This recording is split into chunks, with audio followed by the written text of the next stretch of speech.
తనలాంటి శిష్యుల్ని తయారు చేయగలిగే సద్గురువుకు కోటి కోటి ప్రణామాలు చెయ్యి అని కబీర్ చెప్పడం జరిగింది.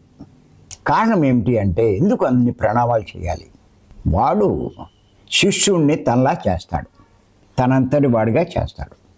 నిద్రపోడు, ఊరుకోడు, షంటుతూనే ఉంటాడు. కానీ మ్యాగ్నెట్ని ఇనప ముక్క అంటుకున్నట్టు అంటుకోవాలి ఆ శిష్యుడు. అందుకే పత్రికారు అంటారు, నాది మార్జాల న్యాయం కాదు, మర్కట న్యాయం అంటాడు. మార్జాలం అంటే పిల్లి, మర్కటం అంటే కోతి.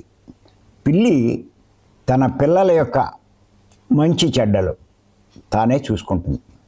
ఎక్కడైనా ఒక ప్లేస్లో కొంచెం ఇబ్బంది వచ్చింది అంటే ఆ పిల్లల్ని తనే నోటితో కరిచి తీసుకెళ్ళి ఇంకో చోట మంచి ప్లేస్లో పెడతాది.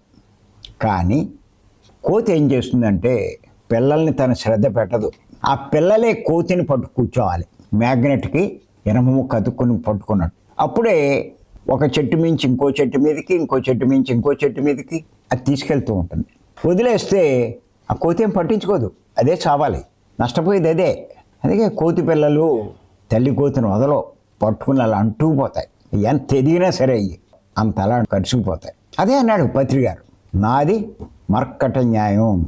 ఏ శిష్యుడు అయితే నన్ను పట్టుకుని వదలడో వాడిని నేను వాడి మీద జాగ్రత్త తీసుకుంటాను, వాడిని తయారు చేస్తాను అన్నాడు. అలాగే పట్టుకున్నాను నేను ఆయన్ని, వదలలేదు. ఎంతోమంది పోయారు, రకరకాల కారణాలు. ఆయన కోపం ఎక్కువ అని, కొడతాడని, ఇలా చేస్తాడని, అలా చేస్తాడని, ఇదేం గురువు అంటూ దూరం అయిపోయిన వాళ్ళు ఎంతోమంది ఉన్నారు. నేను ఏం పట్టించుకోవాలా, నేను మేడము. పిచ్చోళ్ళు చాలామంది ఆయన ప్రవర్తన మీద దృష్టి పెడతారు. మాకు ఆయన ప్రవర్తన అనవసరం, ఆయన చెప్పే జ్ఞానం మాకు కావాలి, అమ్మకి నాకు. అందుకే ఎవరు ఎన్ని చెప్పినా ఆయన గురించి మేము పట్టించుకునేవాళ్ళం కాదు. ఈ స్థాయికి వచ్చాం. మీ అందరూ అయినా ఎందుకు ఎదగరండి? గొప్ప జ్ఞానులు అవుతారు, గొప్పవాళ్ళు అవుతారు. కాస్త మమ్మల్ని పట్టు కూర్చోవడమే మీరు చేయవలసిందంతే. పట్టు కూర్చోవడం అంటే నన్ను నట్టుకోవడం కాదు, నేను చెప్పినటువంటి విషయాలు ఆచరించే ప్రయత్నం చేయాలి. సిగ్గుపడకుండా, భయపడకుండా, ధైర్యం ప్రదర్శించి మీరు ప్రయత్నించినట్లయితే 50 జన్మల్లో సాధించే స్థాయి ఈ జన్మలోనే మీరు సాధిస్తారు చెప్తున్నాను. ఇటువంటి అవకాశం రాదు, సత్యాన్ని పట్టుకునే అవకాశం. అందరికీ అర్హత ఉండదు ఆ పరబ్రహ్మను పట్టుకునే అవకాశం. ధ్యానంలోకి వచ్చినా రాదు. రకరకాలు చేస్తారు, శ్వాస మీద జాస్తి చేయరు వాళ్ళంతే. ఇంకా చాలా జన్మలు పడాలి, ఎప్పుడో దొరకాలి ఇలాంటి గురువు. మళ్ళా వాళ్ళకి మీకు అదృష్టం, ఇద్దరు దొరికాం చేత. కబీర్ యొక్క సందేశం ఎంత అర్థం ఉందండి అందులో.